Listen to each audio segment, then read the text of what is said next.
اس کی پروان چڑھتی ہے وہ سرسبز درخت بن جایا کرتی ہے۔ یہ اسلام کی تعلیم نہیں، یہ اسلام نے نہیں سکھایا کہ یہ ہمارا ہونے والا داماد ہے، اس کو اور بیٹی کو 1 دن دے دو، 2 دن دے دو، آؤٹنگ کے لیے بھیج دو، لانگ ڈرائیو کے لیے بھیج دو، یہ آپ اس میں مل بیٹھے باتیں کر لیں۔ اتنی سختی درست نہیں ہے، اتنی سختی بھی نہیں ہونی چاہیے۔ اسلام بڑا نرم دین ہے، بڑا وسیع دین ہے۔ ارے اسلام اپنے حدود کے اندر نرم ہے، اسلام بے غیرتی کی اجازت نہیں دیا کرتا۔ امام الانبیاء کے دروازے پہ آنے والا آیا تھا، اندر جھانکا تھا، امام الانبیاء لوہے کی کنگھی سے کنگھی کر رہے تھے، اور جب آپ باہر آئے آپ کو اندازہ ہوا کہ اس نے اندر جھانکا ہے، کہا اگر مجھے پہلے پتہ لگ جاتا میں یہ کنگھی مار کے تیری آنکھ کو پھوڑ دیتا۔ دین اسلام دین غیرت ہے، دین اسلام حمیت کا نام ہے، یہاں پر اس بات کی اجازت نہیں۔ امام عبد الرزاق رحمہ اللہ سیدنا ابو ہریرہ کا قول نقل کرتے ہیں، سنیے، عورت اپنا نکاح خود نہ کروائے۔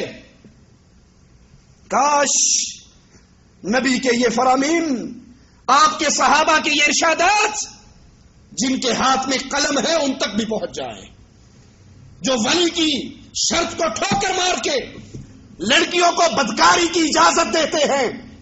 صرف اجازت نہیں دیتے، این جی اوز والوں کو پیسے دے کے ان کو باہر بھی بھیج دیتے ہیں کہ جڑا کام تسی کیتا ہے نا اس معاشرے چ نہیں رہ سکتے، سور کھانے والی قوم کے پاس جا کے رہ سکتے ہو، جہاں پر ہر کوئی آزاد ہے، جہاں پر 16 سال کے بعد لڑکی بوائے فرینڈ کی انگلی پکڑ کے کمرے میں آتی ہے اور ان کی ماں ان کے لیے چائے بسکٹ لے کے ان کے سامنے رکھتی ہے۔ یہ بے غیرتی کا معاشرہ ہے، یہ دین اسلام کا معاشرہ نہیں ہے۔ دین اسلام کا معاشرہ، ایک مسلمان عورت ایک یہودی کے دکان پہ سودا لینے کے لیے جاتی ہے، وہ یہودی کہتا ہے تو پہلے کھلے چہرے سے آیا کرتی تھی، اب بھی اپنا چہرہ کھول دے۔ یہ مومنہ کہنے لگی پہلے اسلام میں پردے کے احکامات نہیں آئے تھے، اب پردہ فرض ہو چکا ہے، میں اپنے چہرے کو نہیں کھول سکتی۔ یہ اس کو بہانے لگاتا رہا، یہ مومنہ نہ مانی، اس یہودی نے بہانے سے اس کا برقع ایک کیل کے اندر پھنسا دیا۔ یہ مومنہ جب کھڑی ہوئی اس کیل میں کپڑا پھنسا ہونے کی وجہ سے اس کا چہرہ ننگا ہو گیا۔ اس کی آوازیں پہ غور کرنا، خاص طور پہ وہ عورتیں جنہیں اسلام نے زندہ درگوری کی ذلت سے نکال کر عزت کے آسمان پہ پہنچایا، اور آج وہی اس اسلام کو توڑنے کے در پہ ہے، وہی اس اسلام کے اصولوں کو اپنی جوتی کی ہیل کے نیچے کچلنے کے لیے تیار بیٹھی ہے۔ اس مومنہ نے آواز لگائی واہ اسلام! اس یہودی نے میرا چہرہ ننگا کر دیا، میرا تو اسلام ہی برباد ہو گیا۔ چہرے کا ننگا ہونا، واہ اسلام! وہ یہودی ہنسنے لگ گیا، اس کے ساتھ ہی ہنسنے لگ گئے۔ ایک صحابی گزر رہے تھے، اس نے جب ایک مومنہ عورت کا چہرہ بے پردہ ہوتے ہوئے دیکھا، غیرت ایمانی برداشت نہ کر سکی، تلوار نکالا، تلوار بلند کی اور اس یہودی کے سر کو کاٹ ڈالا۔ یہودیوں نے مل کر اس صحابی کو شہید کر دیا۔ ہونا کیا چاہیے تھا ہماری رائے کے مطابق، روشن خیالی کے مطابق، کہ دیکھو نا جی زیادتی تو اس صحابی نے کی تھی نا، بے شک بے پردگی ہو گئی تھی، قتل کرنے کی کیا ضرورت تھی؟ ڈانٹ لیتے، جرمانہ کر لیتے، قتل کیوں کیا؟ ارے اللہ کے نبی کو خبر ہوئی، آپ نے ان یہودیوں کو مدینے سے نکال ڈالا۔ یہ غیرت ایمانی ہے، یہ غیرت اسلام ہے۔ سیدنا ابو ہریرہ فرماتے ہیں عورت اپنا نکاح خود نہ کروائے، اور یاد کر لو بلا شبہ بدکار عورت اپنا نکاح خود کرواتی ہے۔ بدکار عورت اپنا نکاح خود کرواتی ہے۔ ابن عباس فرماتے ہیں بدکار عورتیں اپنی شادی خود کرواتی ہیں۔